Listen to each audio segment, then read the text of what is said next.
So welcome back. Of course, we just, get right to it. Focus on wave of political defections. Previously, we talked about formidable opposition. Well, whether they were formidable enough is one thing. For them to think that they should move to the so-called the party they call the opposition. In fact, their tongue twisting is a tongue twisting sentence. I don't know how to say it. The first wave of defections was to the ruling party. Yes. This wave of defection is from opposition party to opposition party. And then to opposition party again, and then to opposition party. This one, yes, I've again. never. When you hear something like there is nothing new under this one is new. I've never seen this one before. Under this one, they changed to moon. Something new under the moon. Oh, under sun. The moon. Because the sun is tired. The sun is tired of harboring new things. He said, moon, please take over. Okay, so the current wave of defections. There are a few. Let's give you a list. The NDC surge, May 2026, 17 members of the House of Reps and 3 senators defected to the newly formed NDC early May, triggered by the high-profile exits from the ADC, led by Peter Obi and Rabiu Kwankwaso. And we've also seen Victor Ume, Anambra Central, Rufai Hanga, Kano Central, and former Governor Seriake Dixon all moved to the NDC. Of course, we know who is behind the NDC. House members include Yusuf Dati, Afamogene, Thaddeus Atta, Uchenna Okonkwo. We also understand there are some regional figures. Mohammed El Rufai, son of former Governor Nasir El Rufai, left the APC for the NDC, and on and on and on. So the political dramatis personae are the NNPP, PDP, LP. They saw movements across various parties, including all of these, as politicians sought what they call litigation-free platforms. Joke cited that earlier. So here we are, and that is where we are starting our conversation this morning. So who are the people discussing with us? Well, we have in the studio here with us, we have Principal Counsel Jiti Ogunye in Chambers. Dr. Jiti Ogunye, he joins us in the studio. You followed me. Sorry, you. Have you missed that, Jiti Ogunye? Apologies. I don't know where that came from. Right. Thanks for having me. We also have joining us virtually Dr. Yunusa Zakari Yao, convener, Nigeria's Civil Society Situation Room, and also Bola Ilori, founding member, All Progressives Congress. They are yet to join us. Well, I guess Dr. Yunusa Zakari Yao may already have joined us. Good morning. Thanks for joining us this morning, Dr. Yao. Well, if you are muted, you may want to unmute. Let's start with you, Mr. Ogunye. This, first of all, what do you make of all this crisscrossing? I call it the transfer window. Say the transfer window is political transfer window. Joker has helped me to qualify it. The political transfer window is open, but there is also a limit to that. Yeah. You know, according to the law, some things have to happen before a particular deadline. And here we are, and this crisscrossing haven't really changed much. Well, it's a tragic comedy. Oh, really? Yes, because oftentimes we talk about politics being a noble engagement. There should be politics of principle, politics of ideology, politics of clarity, politics of platform, so that the electorate in an election is not left to wonder whether there's any difference amongst political contenders. But what we've seen over time in Nigeria is that political parties are special purpose vehicles, contrivances that are used to propel powermongers to power, regardless of manifesto, regardless of positions and so on and so forth. I'm very sure that many, even most of the electorates, are not bothered by the manifesto of political parties. And this was, we're not just talking about politics of identity now. We're just talking about a situation where everything seems to be in a state of flux. So what matters is power. The end justifies the means.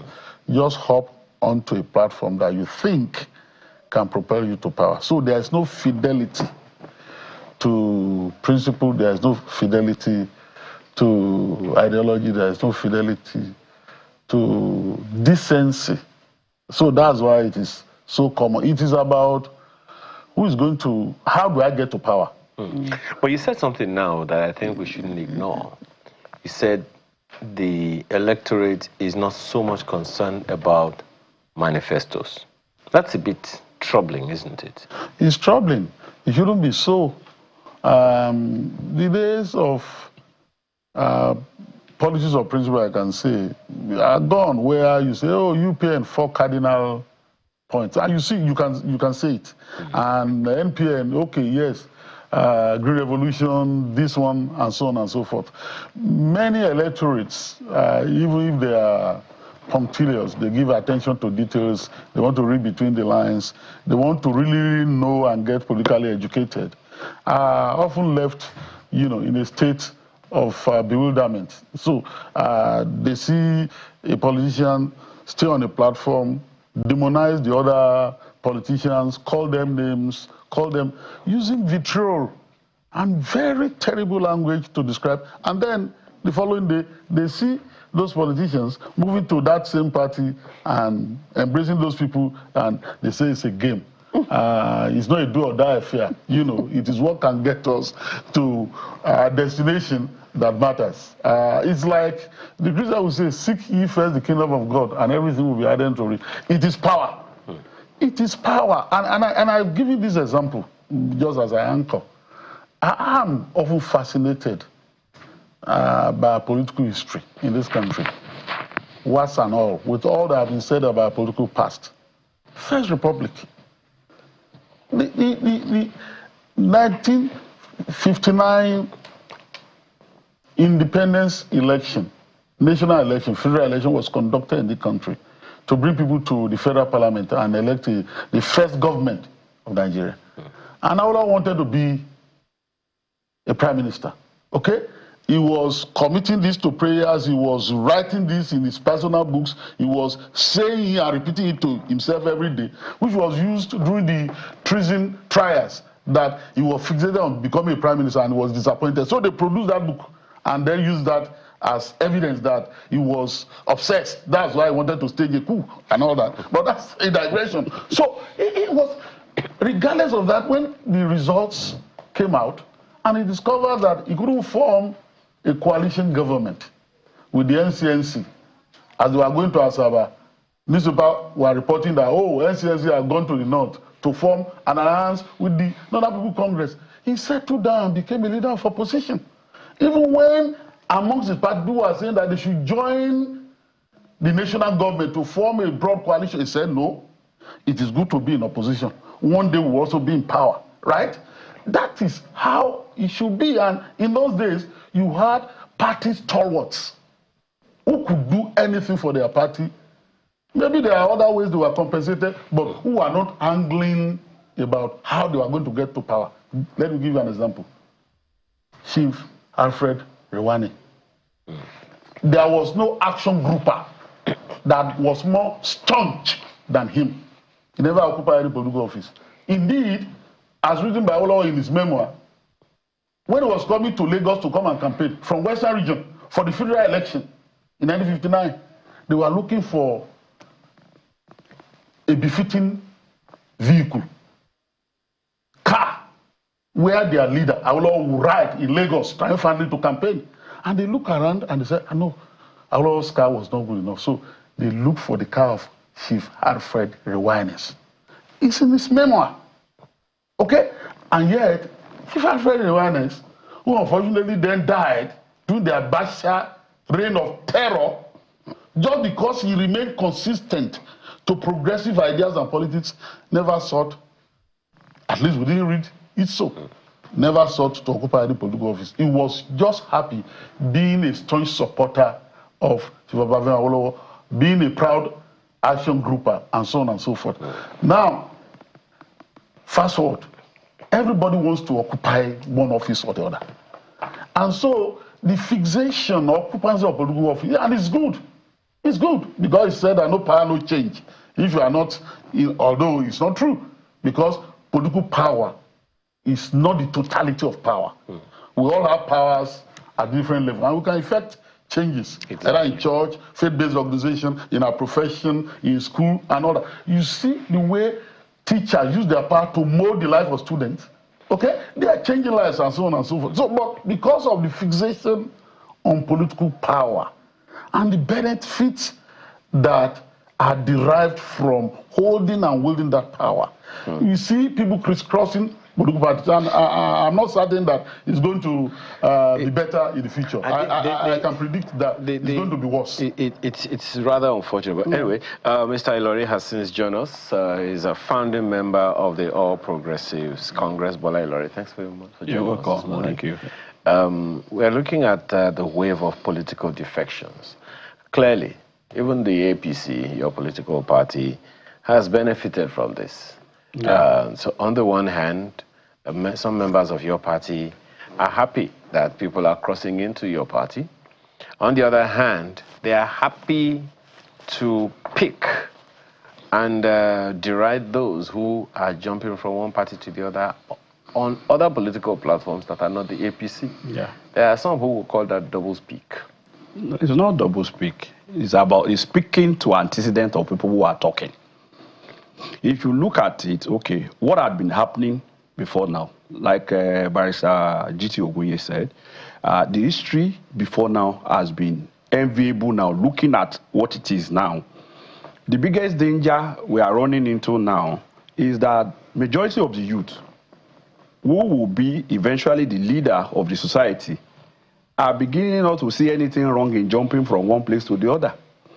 Because if you look at it now, majority of people who are moving maybe to NDC, ADC, they move to ADC, an opposition party, to another opposition party. That is not setting good precedent for the political history of Nigeria going forward. It's not just about saying double speak. Let me give you a clear example. When APC was to be formed, parties came together, party with similar background, the CPC, the ACN, to form the broad coalition that became APC. And you see the move. You can know the coloration of what we are talking about. If you now look at the new party, the ADC, particularly ADC and NDC, they are not in that mood. These are strange bedfellows coming together to say they are forming opposition. Within the opposition now, they are opposing themselves. If you have been looking at the social media of late, it has been more of ADC versus NDC. So that is the danger that our democracy is like facing, is that we lose more of ideological focus on how do we really govern.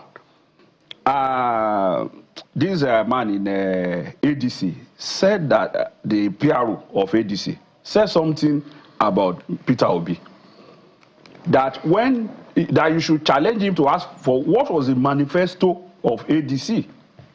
He said he never attended any of those things. And these are critical issues for anybody who is a political actor. But then you heard Barrister Ogunye say, as we call him, that most electorates are unfortunately ill-interested in political manifestos. It's not a good thing that they're not interested, but clearly, according to Mr. Ogunye, most electorates are not really interested in political manifestos. Do you see that as a problem on its own? It's a serious problem. How is so? Because politics should be about governance, really, at the end of the day. After winning power, is that what do you want to really give to us? If the electorates are not asking, then there is a fundamental problem that whomever you elect owes nobody anything to deliver because you have not tied him to any particular thing. Let me give you the example of Ashwaju versus Buhari. When Buhari came to power, everybody who had been politically active, we know that Buhari turned against Ashwaju. But rather than abandoning APC, he went on sabbatical and lied low that, okay, my own time will come anyway. Just like Awolowo did that, okay, we could be in opposition for now. At our own time, we will also relaunch to see how we gain power.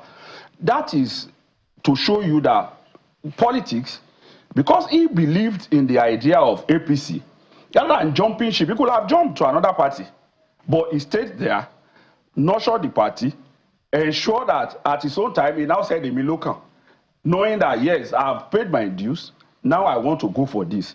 If we don't encourage such things, there will be problems that we feel that it must be us all the time. And I think that's one of the problems ADC may be facing, you know, with people jumping from frying pan to fire. Well, I guess that will be the ADC, as you said, is the cook, so they will have to measure the size of the heat of their kitchen.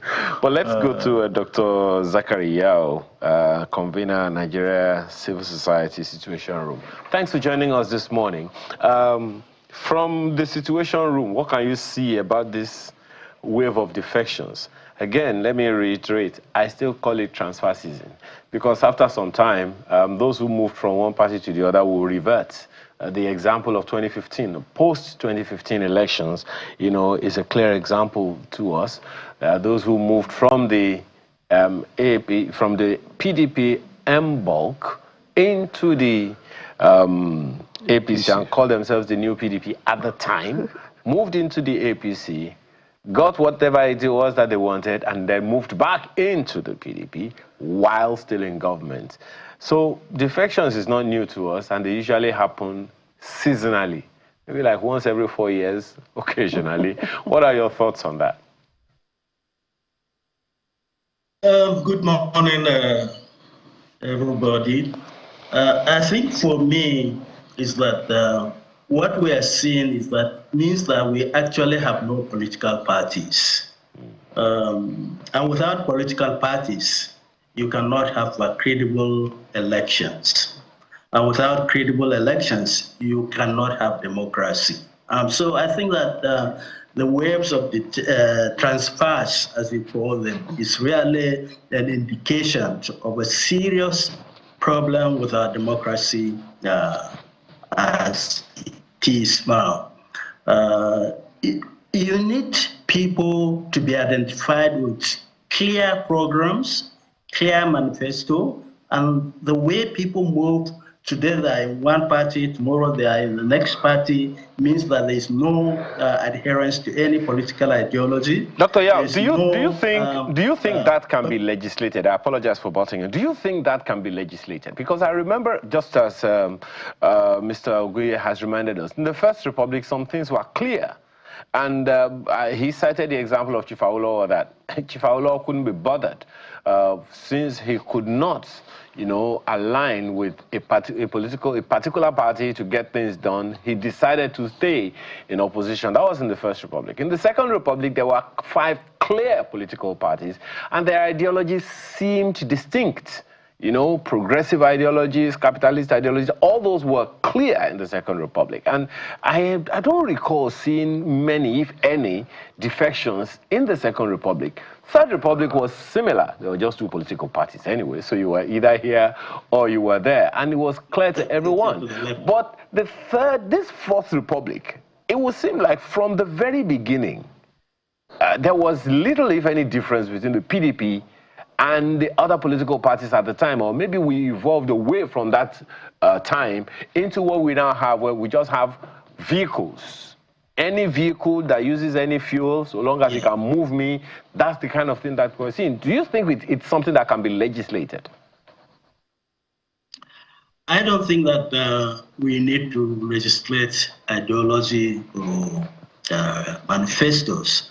I think those are they should be the ground norm for party formation. You know, so when you are establishing or organizing your political party, then you must set out what exactly will that political party project. What does it stand for? You know, I don't think it's a matter of making a legislation that the party must have this thing. I think that ideologies and ideas, you know, evolve organically from the people. I think what is happening is that over the last couple of years, we have people who do not understand politics and have taken over, largely because we have monetized our political system. You know, people who don't believe in anything other than just contesting and winning the election. You know, winning, of course, in invited commas, because we've seen that many of the elections are not won; they are rigged. You know. And so I think what is important is that we need to do two things. I think we need to increase political awareness among the Nigerian populace, you know, to make them understand that they should vote for people on the basis of ideas, programs, you know, and manifesto, and not on the basis of personality or inducement, as we see the vote trading and so forth. Secondly, I think that there's need for a new crop of leaders who understand politics as it is in other clients and not as it is being practiced in Nigeria. And I think that that is a work in progress. That is something that slowly would develop as people become increasingly dissatisfied with current thing. I think we must understand that democracy is not just a point that you reach. It's a work in progress. It's something that keeps on expanding and growing. And I think that we would have to do with our own mistakes and learn and unlearn and continue to perfect the way in which democracy. Dr. Yao, just one quick thing, because just one quick thing before I yield to Joke. If we don't legislate, and we can't or shouldn't legislate ideology, as you have said, and these people move from one political party to the other simply because they must have a political platform before they can contest elections in our democracy. What if we open up the political space for independent candidature? Do you think that will make a difference? Do you think it will arrest this political transfers? I think it's an important thing that we should do. We should allow for independent candidature. But mark you, in the current dispensation, even when you have an independent candidature enshrined in our constitution, we will still be seeing these transfers as they happen. The reason is simple, that our politicians, as they are today, they don't believe in hard work. They don't believe in contesting and selling themselves within the voters, you know. And so they are more interested about hijacking structures that they can easily use. So even if you allow independent candidature today, many of these people who are transferring from party A to party B will continue to do so because they don't believe in the people. I mean, they don't believe that votes determines the election. They believe that you can manipulate the system, you can use structures to, you know, ensure that there are people who will do the footwork of rigging elections. Oh dear. Oh, yeah, I think I'm sure we'll get him back. We'll get him back. Mr. Ogunye, if I can come to you there. For you, or intimidating others and so forth, you know. So it is important that we have independent candidature, but yeah, so in itself will not provide so. Okay. Right. Let me take you from where he stopped. Do you think Nigeria is ready for independent, candidature? It's as if, they don't really have any structure to lean on in that sense, and they'll just fall by the wayside. We've always been ready for that. Right. But over time, the impediments woven into our electoral system have complicated matters. In the First Republic, you have small local parties, Mabolaje Party, and so on and so forth. But with the advent of the 1979 Constitution, when we transformed to the presidential system of government, we then started setting standards. You must have offices all over the federation. You must have all this and all that and all that. So it's not possible therefore for parties or individuals to then contest local elections, within their small space, without pretending that they are a national party, and that the military, for example, thought that will unite Nigeria better, Nigeria will become stronger, and that's why they abandoned the parliamentary system of government and they switched to the presidential system of government. Yes, independent candidacy is good, but the problem is that even if we have it, the other feature of our electoral system, of our democratic system, will stifle the possibility of that thriving. Imagine an independent candidate who wants to be the president of Nigeria. Election is coming. He has to have agents. So how is he? He has to campaign all over the country. Okay? So, and so on and so forth. So how is he going to cope? It's not going to. Even if you have it on paper, it won't work. Independent candidacy is possible in local elections, like local government election, perhaps state. But it's something that we should be thinking about and all that. But those who superintend our political process currently will not want independent candidates because that would be a kind of nuisance to them. Right. That, well, coming from there, but here's my question. Many defectors, say that they're moving from one political party to another because they want to be in a litigation-free party, so to speak. I don't know how that's working now, but is it fair for voters to lose their representation, just because of that reason alone? No, they're not speaking the truth. It's not as if they are looking for a litigation-free party. As long as we continue to have political disputes, partisan disputes, that are justiciable, which are matters that can be litigated, politicians will continue to litigate. And more so in our climate, when the court, over time, has been taken as the turf for political supremacy. So the battle they wage within their party, they extend it to the judicial floor in order to gain supremacy. So the court will continue to be used, by politicians. I think that the reason why they are crisscrossing, is because there are three factors. First, I've stated here earlier today that what is the obsession is power. How do I get power? So what is the surest route for me to getting power? What is the surest platform I can use to get to power? So, and if that's the obsession, a politician will continue to, look to hunt for platform to use in an election. The second factor is that, in our current situation, we have the parties being bedeviled by crisis. So that even if you think that a party is rancor-free today or litigation-free, once there's a crisis, the possibility is that litigation will emerge from there. So this speaks to the issue of the necessity for internal democracy in the political party.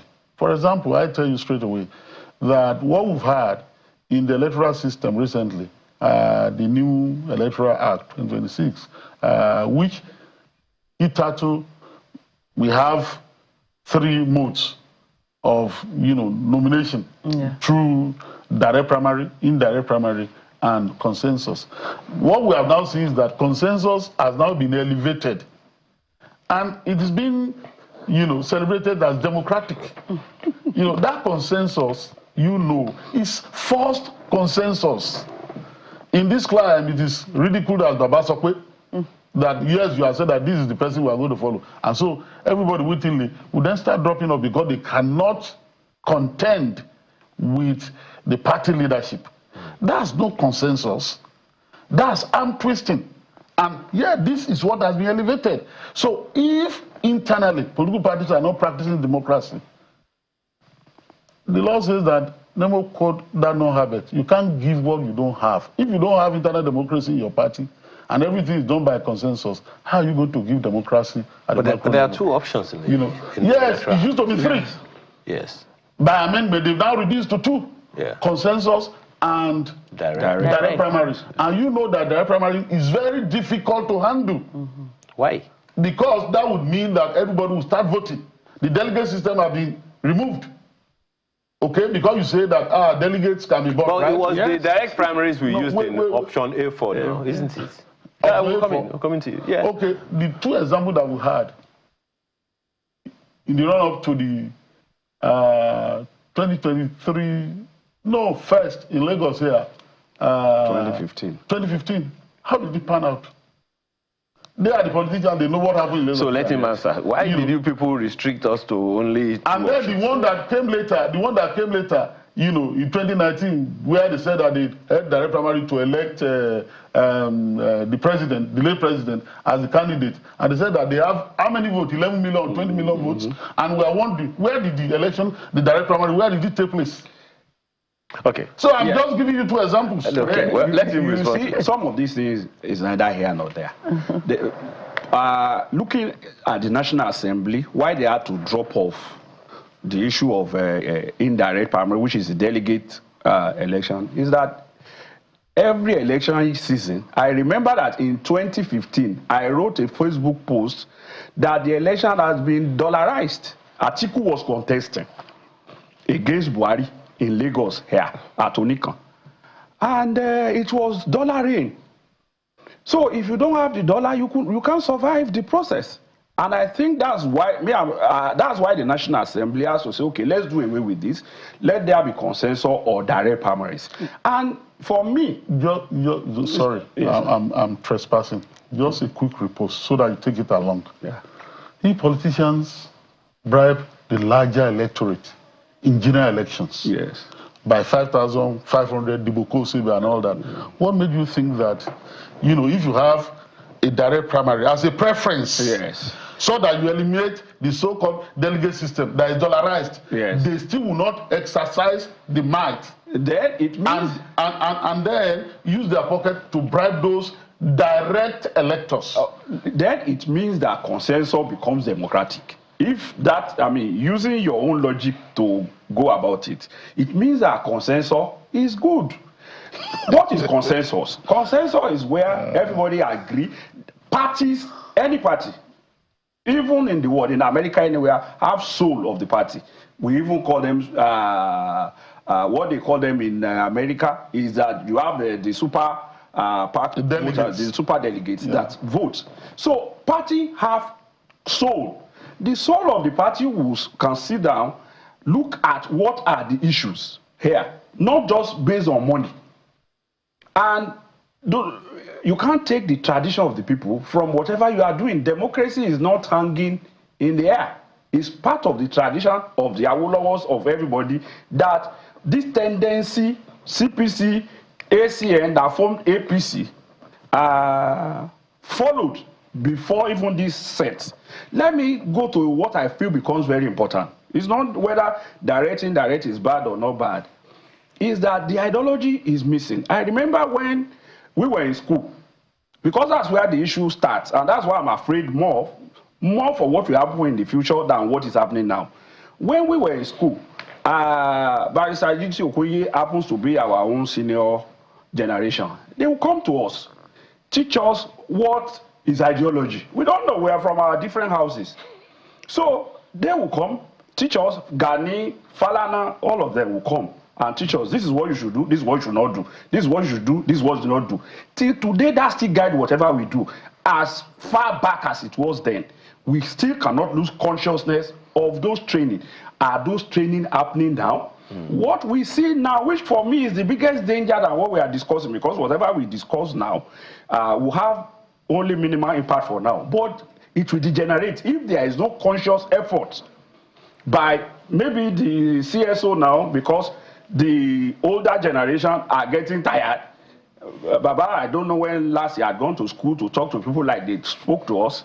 Me, myself, have I even gone to school to talk to anybody? So it's becoming a generational problem that people see that they can abuse anybody. They feel that that is how to be good now, is the amount of abuse you can dish out to people. That is how to trend. It's beyond trendy. This is about life matters. And for me, I think that awareness, like the situation room person said, becomes very, very key and critical on the side of the media, on the side of CSO, on the side of the political class too. We'll still go back to him, but yeah, we'll go back to him, and even we still need to get back to our guest online. But really, I take you up on that, because even this consensus issue candidacy is generating a lot of issues within the APC, and a lot of people, some of the candidates, are rejecting it. Case in point, one of the aspirants, I beg your pardon, in Gombe State, Pantani, is challenging this, saying that he's challenging the emergence of consensus candidates, saying he needs written consent, which he hasn't given, and there are some others. So how that is to tell you that it's democratic. Yes. Whoever feels aggrieved will still have access to buying the party form to go and contest. It's not as if under consensus you are forbidden from contesting. If you are so sure of yourself and convinced that you can win, you are still allowed. It will have been autocratic, assuming that once a consensus had been declared, nobody can buy the form again. No. Where people feel convinced enough that they have the wherewithal to run the election, the party is not denying them buying the expression of interest form. So they still buy it, they still go and run the primaries. Whether they will now win or lose is a different ballgame. Because politics really is about building structure, and that's the danger of all these nomadic politicians, that they don't build what can last and what can carry them on. And you find it difficult. The danger in what they are doing is this, is that as they are nomadic politicians, you can't hold them to anything. Right. Let me give you very, very clear instance of what happened in Lagos. In Lagos, sorry, sir, in Lagos, 2023 election, they voted a Labour Party, voted somebody and became House of Rep member in Lagos. Nobody asked question. Now, when that one did empowerment, they now saw that they made a mistake, because the entire list, it's from a particular tribe. The entire list, short of 2, was from that tribe, which does not reflect the opinion of Lagosians in Oshodi. It's becoming an issue. So when you, out of excitement, support nomadic, unaccountable politician, you also face nomadic reality. That your area also become collateral damage. Please excuse me again. I go again. That's fantastic, fine. Yeah. But staying with Lagos State. Yes. Kadri Hamzat. Yes. Consensus Yes. candidate. Yes. GAC said, "Oh, he's This our is the man." person they want. Then President Tinubu also endorsed him. Yes. Who is going to buy? there are 2 people who have come out. Yes, 2 people. But someone like Jandor has stepped. He first said he collected nomination. Then he's stepping down. There's another guy from Badagry. SMA good or something. What I'm saying is, whoever buys nomination form after that is probably just wasting their money. No, I'm saying that because He just said democracy. It's a democracy. But what chance does that person have? Okay, well, Dr. Yao, let's come to you on this. And I'm sure even yourself, you are There's a point that you raised about legislating ideology. Okay, Yeah. just 1 second there, Dr. Yao. About legislating ideology. I agree with him that, the Constitution Section 40 talks about the right to freedom of association and all that. You can belong to a political party of your own choice. And Even if you are nomadic. That's the constitutional right. But what the Constitution has done, at least in Section 68, subsection 1, paragraph G, and 109, subsection 1, paragraph G, regarding the House of Assembly of a state and the National Assembly, is to make it difficult for politicians who are members of the legislature to cross-carpet. Yes. Cross-carpeting. But that provision does not extend to those who are in the executive. So you see governors switching political parties and all that. So without consequences, right?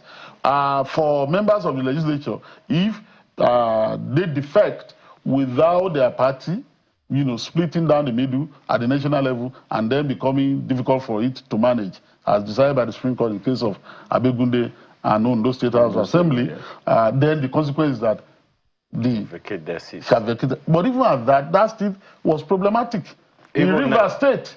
Why? Because by subsection 2 of section 68, the speaker shall be the person to enforce.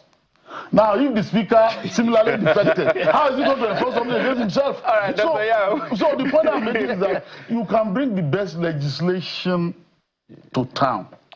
It depends on the execution. We have to change our values and all. And that's why I agree with you when he was talking about training and, conscientizing people. I don't know which part of this, the conversation we've had so far you want to respond to, but let me take one.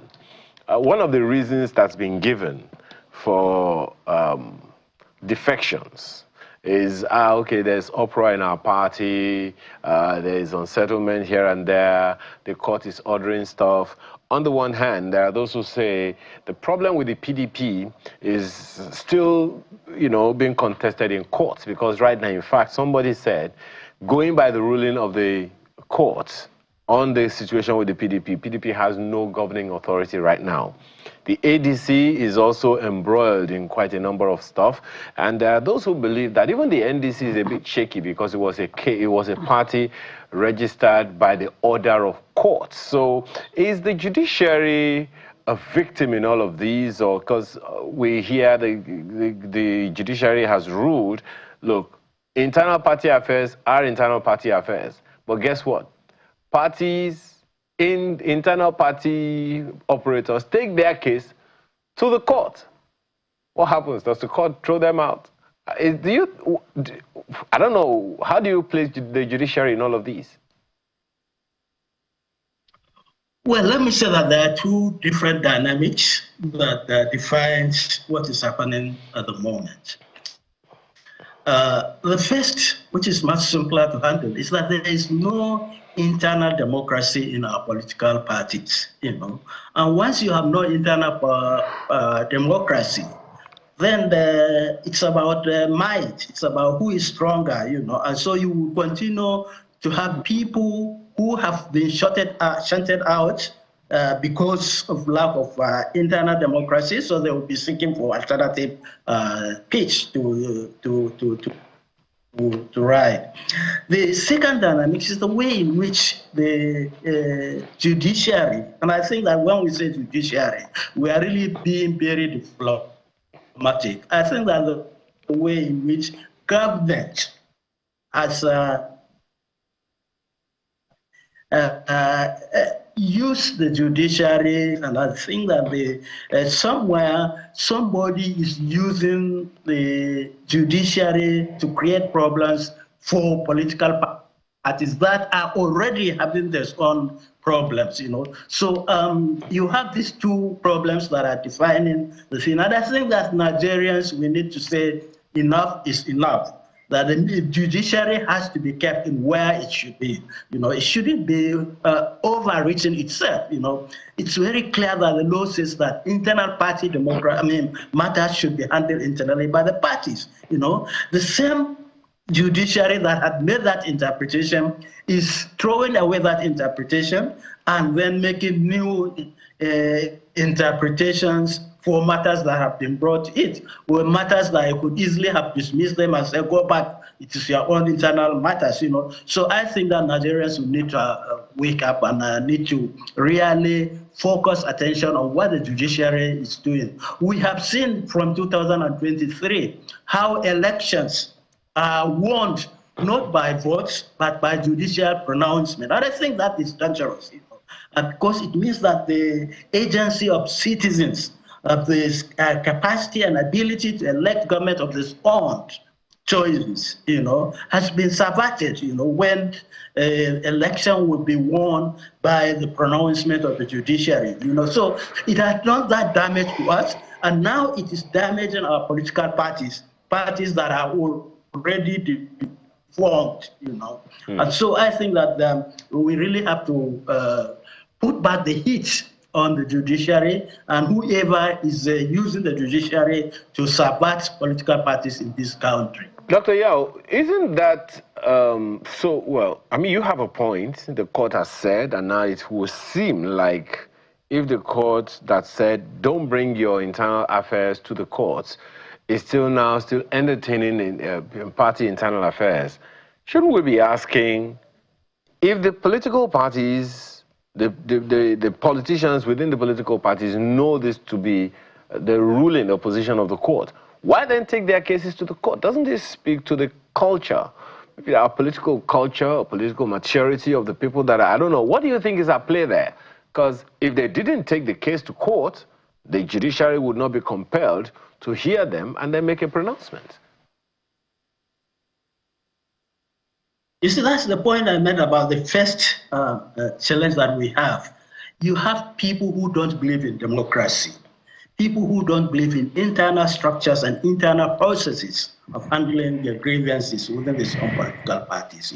You have people who have no political culture about contests, about debates, about consensus building, not the sort of consensus that have been discussed much earlier, but about reaching consensus on the basis of debate, about rationality of argument, and about how you are able to convince your opponent to understand and to view things from the perspective of your argument, So that deficiency in our political culture and in our political parties is an important impediment to the growth and stabilization of political parties.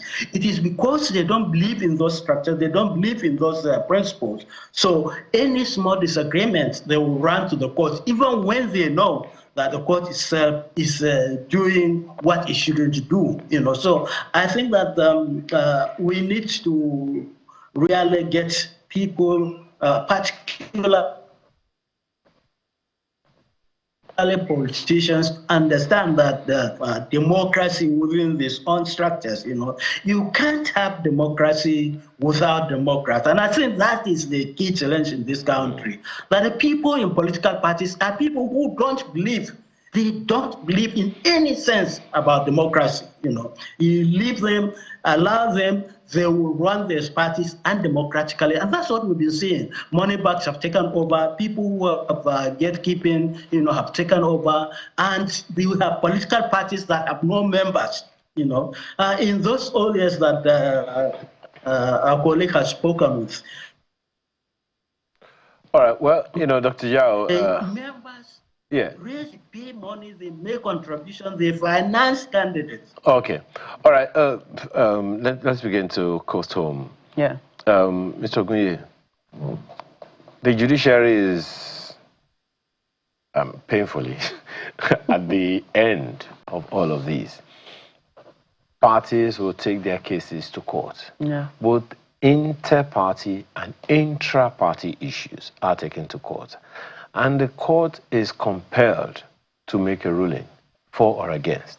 And when they come out, the winner says it's a great day for democracy. The loser says it's a sad day for democracy in Nigeria.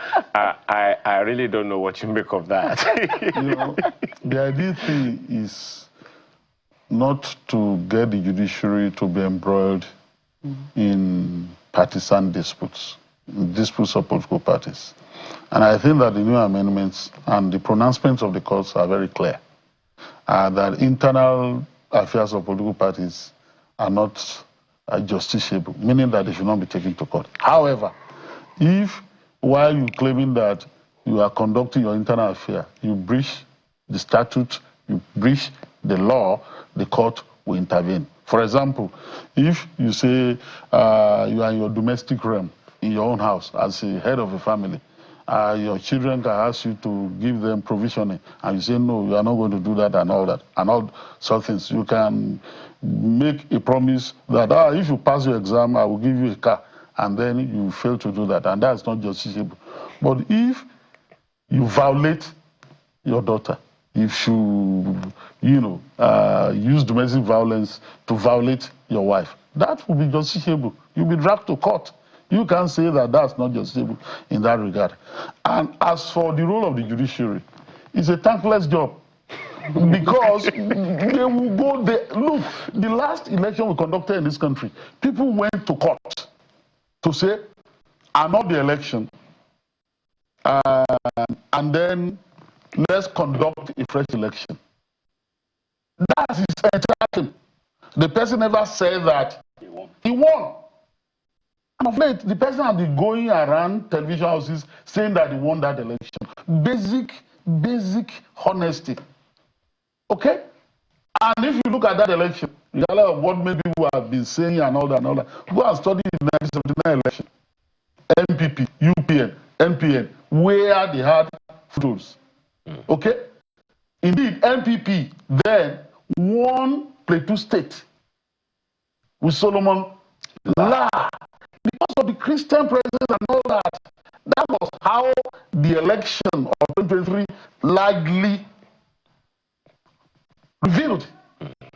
Okay? But people then came out and said, I won, you won, and then they submitted it to the judiciary. So, and the mantra is that let justice be done, even though the heaven falls. So, the judiciary is not going to say, go away, we are not going to render it. They will render a judgment, even if it's difficult. And so they rendered a judgment in 1979 and said 12 2/3 is equal to 13. Nigeria didn't collapse on that occasion. So I think that we can, there's a growing cliche in town. Judges are the one determining the outcome of it. What do you want them to do? Politicians will not accept defeat. And some of them, in fact, say that they have to litigate. They know they didn't win the election because they have to continue to keep their supporters under leash so that they will not go elsewhere. So sustain them on the false hope that they will win. They will win. They are retrieving their mandate. They do all sorts of things. And so now, you know me. You know, I clobber judiciary very much. But you see, in the circumstances, what do you want judges to do? They continue to judge. Mr. Ilori, closing moments now to you. And this will be perhaps what you want to say to it. Speak as a politician, not as a member of any specific political party. It's difficult, but you're going to have to do it. Because at the end of the day, sentiments will always play. Sure. Now, there are no sentiments at the polls. The voter card is not sentimental. The governance is not, hunger is not sentimental, you know, and all those things. But sentiments usually play. He's just give an example now that in 1979, the Solomon La victory was largely sentimental, religious sentiments. So how do we appease those sentiments or prioritize the core issues of governance over those sentiments? It's from my village, it's from my clan, it's from my region, it's from my ethnicity, and those things, over and above the real issues of hunger, poverty, unemployment, education that have no sentiments whatsoever. You know, it still boils down to the political party and the ideology of that party. What I would advise is that people should avoid nomadic people because you can't track them to anything. We must focus on the track. Nigeria has history of issues. Before I was born, I remember there was a song that they were playing. So before I was born. So it means that Nigeria had this issue of poverty, issue of hunger before now. It has been an ongoing concern. If that song was played before I was born, it's still now present. But now, the government that will provide what is needed to tackle it on the long run is not going to achieve that in the short run. It's not going to happen because you cannot possibly rectify what has been happening, and I'm over 50 now, so what has been happening more than 50 years ago, for somebody to address it in 4 years is impossible. Reforms are on. Let's focus on what is being done and hope for a better future, giving the opportunity for people to sustain the reform that has started yielding food. They fought for student loan for years. We have it now. Right. I was hoping that you would not go personal. No, it's not personal. It's just fashion. I've heard you. Well, we must thank you, Bola Ilori, founding member, All Progressives Congress. Thank you so much for giving us those closing comments. Jiti Ogunye, Principal Counsel, Jiti Ogunye Chambers, he was here with us. Still here with us in the studios. Thank you so much. And who joined us virtually, Dr. Yunusa Zakari Yao, convener, Nigeria Civil Society Situation Room. Thank you again for your time and for those wonderful comments on the program.